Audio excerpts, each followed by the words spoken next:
if you are struggling, it's hard to do it alone, bro, because 9 out of 10 you're gonna go back. I've done it. Oh, I did it like a broken record. So you need a support system. Think outside the box because we all think we could conquer this ourselves, homie. You didn't get in this mess by yourself, homie. So how you think you're gonna get in this out of this mess by yourself? You needed your dealer. You needed the person you robbed.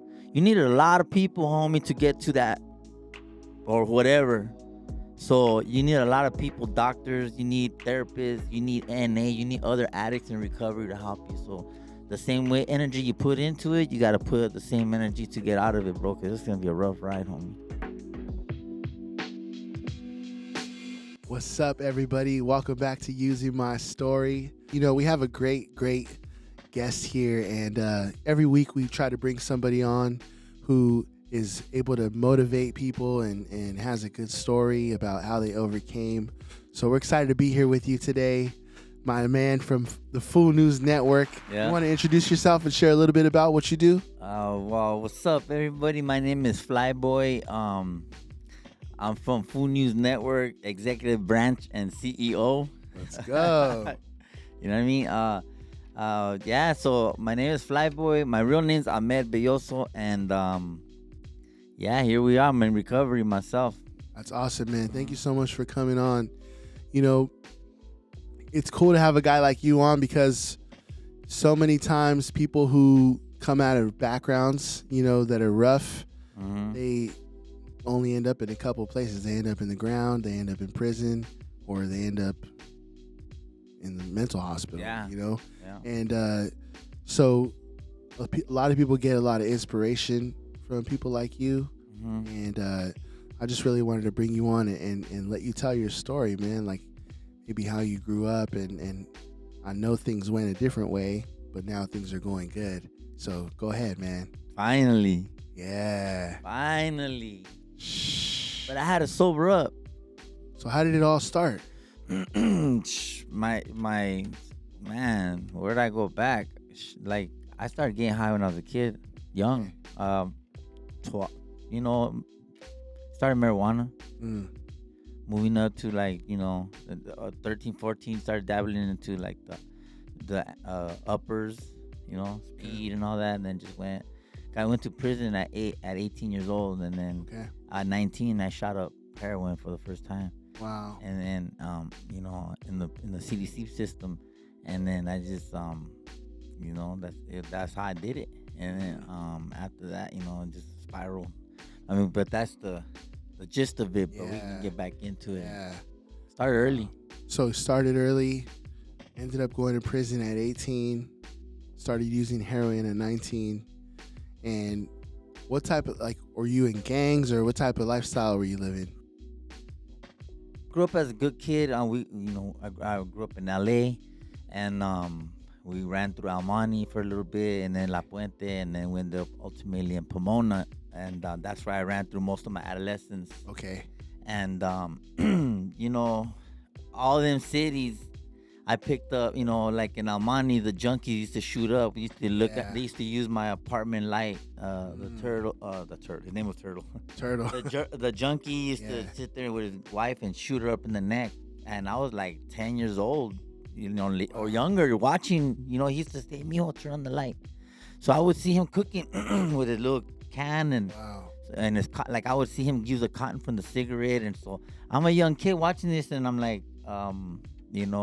my mom used to spray them with the hose. She'd come home from work sometimes, and she'd creep up on them. They'd be right there trying to hit the neck. And, when they're focused on that, and even bright lights won't stop you from trying to find that vein. You know what I'm saying? And so she hit it with the super soaker. My mom would come in with the hijo de la, and she'd spray them down. Mexican moms, my mom's still here with me, so my mom's still, my mom was crazy. Wow. So at a young age, I watched that. And then at 10 years old, I ended up in the Los Angeles County foster care system. Wow. At 10, they took me away from my mom. Why did that happen? My stepdad at the time, was molesting my sister, and she was like 11 or something, 12 at the time. I was like 10. My younger brother was like 8. So wow, we were the three youngest, and took, my other brother siblings were already runaways, so it was like a broken home. Yeah, yeah. My brothers at like 14, 15 already lived with their girlfriends, and Wow. they were already gone at a young age, and it's like we were the young ones, and stuff was going on in the pad, and it's like, it just led to foster care, and the Los Angeles County foster care system was messed up in the 80s. Yeah, yeah. Wow. And so I seen a lot as far as I was a good kid up until then, straight A's. I remember that. I remember at that point that it was like 1986 or something. I remember the year because like the space shuttle blew up. I remember vividly. Yeah. And then all of a sudden everything just changed, and then now I'm getting ran through foster house. Wow. At 10. And dude, I end up in an African household in South Central, like Africa, Yeah. like Rwanda Wow. or Zimbabwe or some shit like that. And they were your foster parents? My very first foster parents that we went to, they dumped us in a fucking house. Excuse me. No, you're good. They dumped us in a house in like Compton, South Central, somewhere out there. Me and my brother, my younger brother, they kept Yeah. us together because we're, boys, and my Yeah. sister's the one that actually got molested. So they put her in a, wow. like, they were Different treating her. environment. Yeah, they were yeah, fixing yeah. her. Me and they were just like, throw these fools wherever, because as long as they're together, and Yeah. Man, homie, that was my first fight. I learned how to fight. My very first In the fight foster system. in the foster system. And my very first time I ran away from home in the foster. I ran away from the foster house. From the African house? Yeah, from that house. Yeah, Wow. yeah. The lady had 2 sons, roughly a year or two older than me and my brother, Mm-hmm. but same,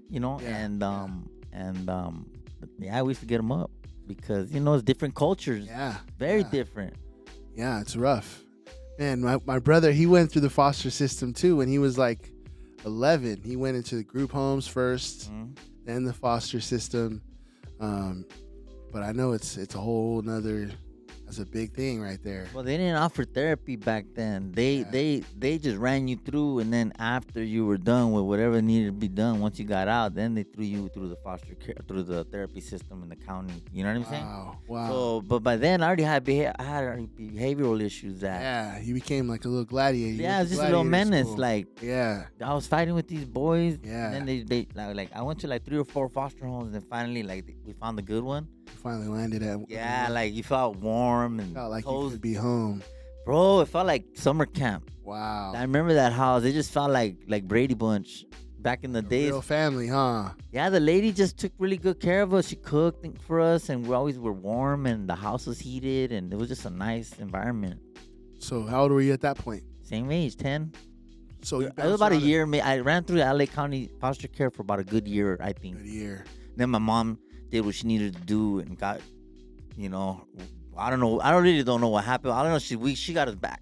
Yeah, yeah. So, but by then, we had to go through therapy, and then I just started rebelling. And then I wasn't a drug addict then. I was just, a kid still. And then I started graffiti. Yeah. And then, abandoned school, and then just You're riding behavioral. with Chaka? I know Chaka. You do? Yeah. I want to bring him on here. I got Daniel Ramos. I got a plaque on my own podcast, American Stepchild. It's on YouTube. Yeah. Chaka did that for me. Okay. hmm Nice. So you were doing graffiti. As a kid, we were doing graffiti, and then, ultimately, I just started getting high, and then drinking, ditching parties. I grew up in Pomona, so it's like that was the '90s, bro. Yeah. But my very first offense, I got caught for listening to the radio in a stolen car, but I didn't know it was stolen. I was just sitting in the car, Mm-hmm. kind of like, hanging out with the homeboys. I was a wannabe at that point. Yeah, I was yeah. a little wannabe. We're hanging out, listening to music in the dead end, and all the homies. The cops raided us. I didn't know the car was stolen. Boom, we all went to jail. GTA, Yeah. Wow. right? Very first offense, I was like 12. Went Wow. to jail. And it's a fine line between the criminal system and the CPS system. So Yeah. as I was already a ward of the state.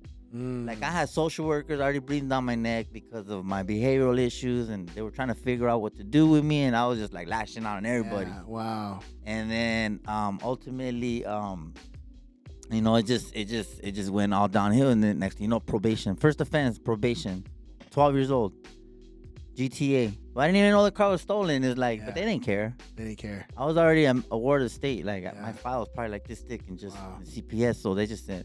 And I was on probation. I didn't get off that till I was like 39. No, like 41 actually. That's when I got out at 39. It took me another 3 years. 39, 40, 41, like 42 years old is when I finally got off parole. Wow. 12 years old, bro. Imagine that. That's a heavy burden to bear, homie. It is. For over half of your life. Yeah. How old are you now? I'm 47 now. Okay. Mm-hmm. So, how did you get addicted to fentanyl? So I went to prison. You know, at 18 years old. I did 18 years in prison as an adult. 18? Mm-hmm. Back to back? No, I did 5, 3, and then 10, the last one. Wow. Okay. And then, so that's 18. But I also, as a juvenile, I did like another 5, all through from like 12 to 18. Yeah. About another 5 years. So I did like 23 years total, right? Okay. So, you know, like my mind was already like, I was already, like I said, institutionalized. I was getting there at that time. I didn't know I was becoming that. But, you know, in the 80s, like I said, it was different than now. Like there was a lot, you know, the murder rates were up. Yeah. You know what I'm saying? Yeah. Tag bangers were out. Everybody was killing each other. Like The Wild West. LA was crazy. Yeah. I don't know where you guys are at in the United States, but LA in the 80s and 90s was a rough ride. Wow. As far as when you were part of the underground, active gang member, tagger, just menace. You know, a lot of menaces come in many different forms. Crazy. It was crazy. I know. It was crazy, and I got swept up in that. In the California politics, Pete Wilson came through and even came up with the 3 strikes policy. And just everybody just was getting ran through prison, 15 to life here, 25 to life there, 15 to life there, and it just filled up the prisons over 20-year span. Inmates were bleeding out the walls because there was just so many inmates. There were sardines, and I seen it. I was there. They had dudes in the day room, triple bunk. No, like mental health was a joke. You know what I'm saying? Everybody was trying to work the system. It's just like, so obviously started letting everybody out. So I got caught up in all that. Yeah. And then you ended up on meth. On in fentanyl. prison, I got cancer. I sobered up in prison from shooting heroin, and like I finally one day, I just got I didn't get tired. I got into it with some fools on the yard. Yeah. And to show them, because I couldn't beat them, right? So to show them that like I was stronger than them, I sobered up. Okay. That was my get back to you. Like F you, bro. Like because I was so much of a drug addict in prison that the drug dealers eventually even turn on you because maybe you don't pay them on time. Like, dude, I'm like, fool, I've been doing this 18 years, homie. Never got whacked, not once. Like, you can get your money, fool, don't trip. Yeah. Shit like that. Like, you can use your, all right, Fly, I told you already, homie. I'm like, all right, I'm telling you. I'll be like, hey, man, I need that money. These fools are tripping. But, you know, some way, somehow. Give me a 3-way. Straight up, I got cell phone like, hey, man, your ass like, hey, I need some money, dog. I was calling friends from my old work. Because we have cell phones in there, you get Facebook, and then you just start connecting, and next thing you know, when you're in prison, you got nothing but time to find people from your past, and then you just try to figure out how you can use them in one way or another. That's how it is. Yeah. And so I got caught up in that too, and then. So I finally got into it with some fools on the yard, and they were tripping, and I finally paid, But it was like, it scared me because I came that close. Yeah. At least I felt it. You know, you feel the tension, like, it's, motherfucker, if you don't fuck. So I finally paid my shit, and then they just like, you know, they start bad-mouthing you because you're a drug addict. And that shit just kind of tore me up. And I said, you know what? The best thing I could do is just show these fools. And I sobered up. Yeah. I went through the withdrawal in prison, bro. My lia's hard, heavy. I was like... On the fentanyl? Heroin. Oh, heroin. Okay. So then I sobered up. 6 months later, after I sobered up, I was working out, doing good. And 6 months later, I got cancer. Wow. In prison. And then... What kind of cancer? AML. It's like leukemia. Okay. A form of leukemia. Okay. So that took me 2 years to go through the whole chemotherapy. I did a bone marrow transplant, stem cell transplant, like chemo. My hair fell out. Like, while you were in prison? While in prison. How was that? My last 2 years of my 10-year sentence. How was it? I was scared, bro. Man. It sobered me up. Yeah. Like, it made me who I am today. Not as far as, like, Foo News, but it made me, like, reevaluate myself. Battles, huh? Those battles. Yeah, because imagine going through cancer in prison, by yourself in a room, chained to your ankle, chained to a bed.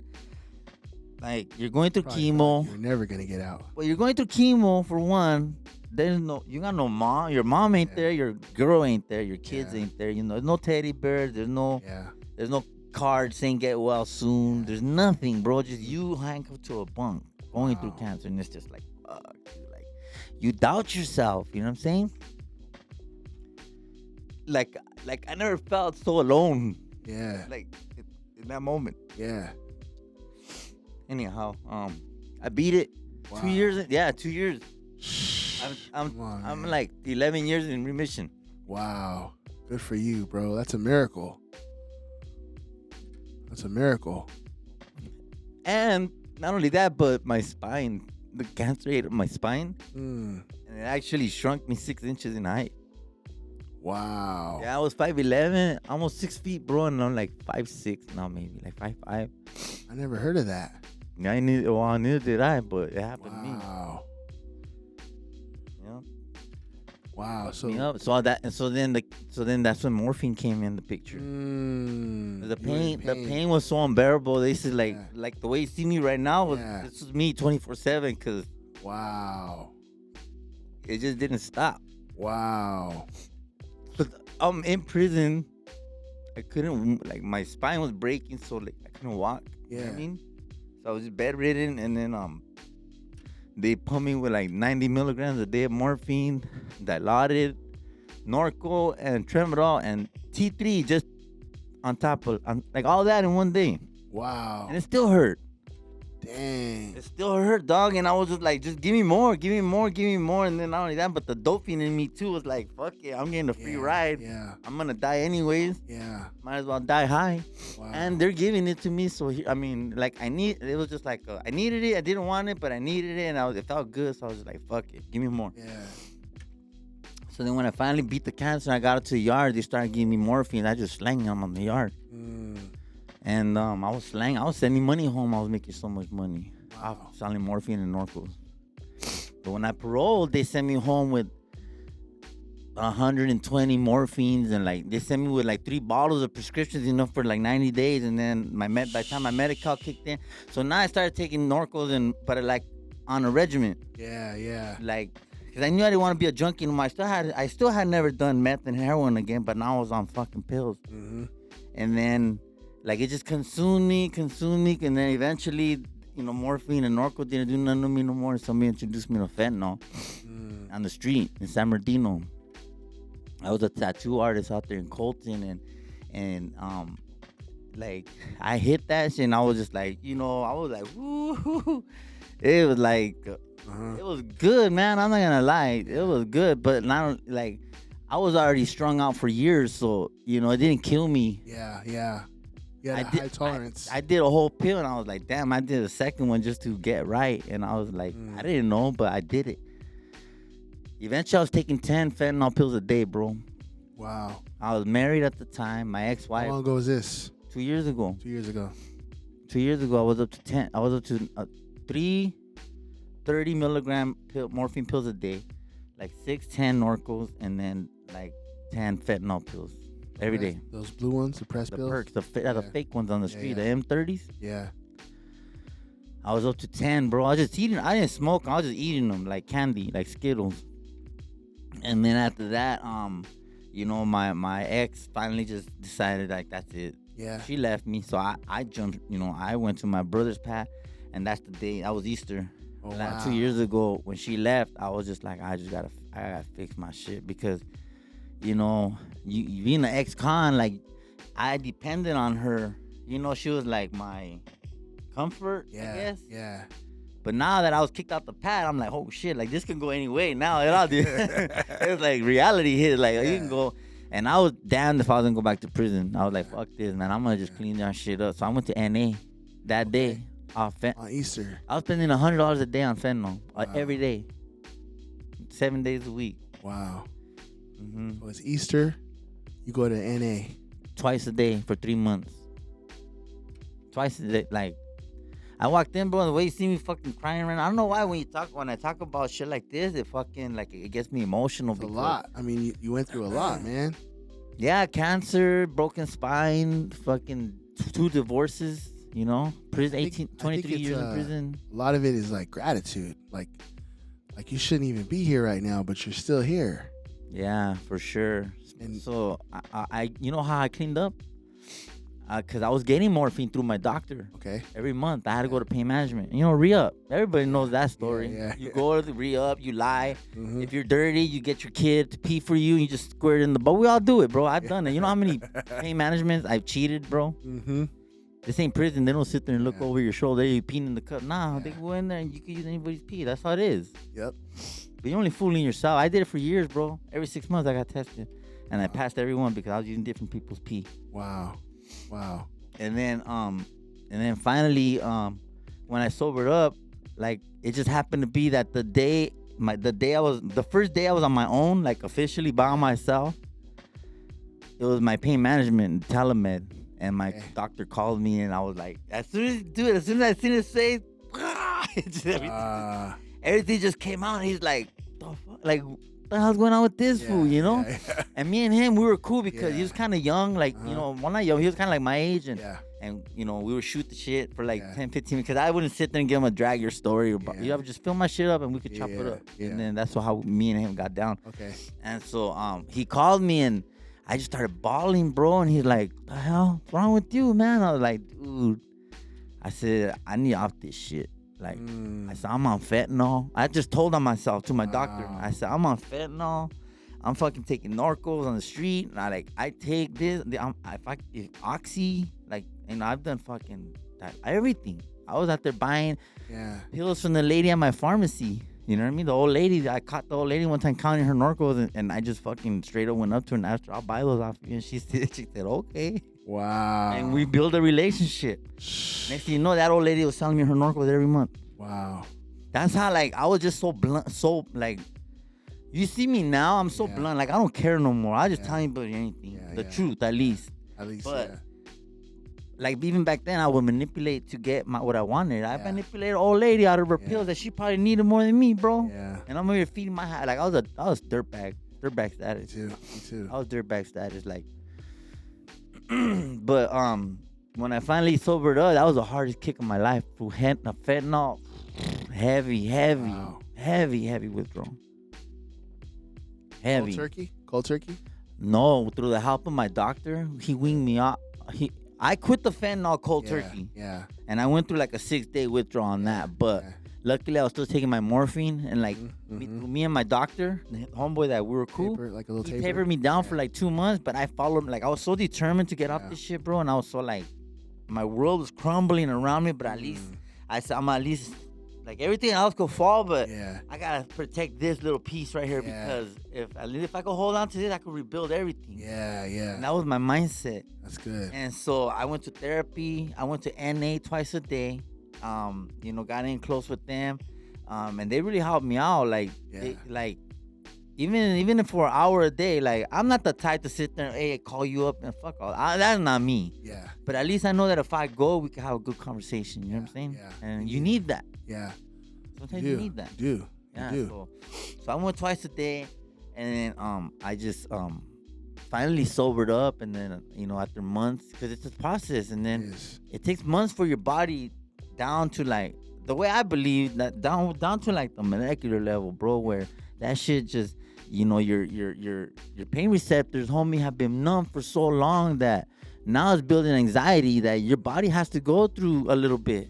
And then that's there. But your doctor can help you with that. Yeah. You know, he'll give you anxiety medicine for 2 weeks. Mm-hmm. But if you're really focused, like I wasn't thinking, oh yeah, I gain more, and then I'm gonna start doing Xanax. No, it was like I was focused. Yeah. But by the time you get to that, you already went through the storm. So this is just like, you know, walking through the sand now, homie. You know what I'm saying? Yeah. And then finally, just I just felt great again one day, and I was just like. Yeah, I didn't even know when it happened. You just kind of falls on you, huh? But like while I was going through it, I was going to therapy like at least twice a month. Mm-hmm. Like I was making appointments. Like I was focused, bro.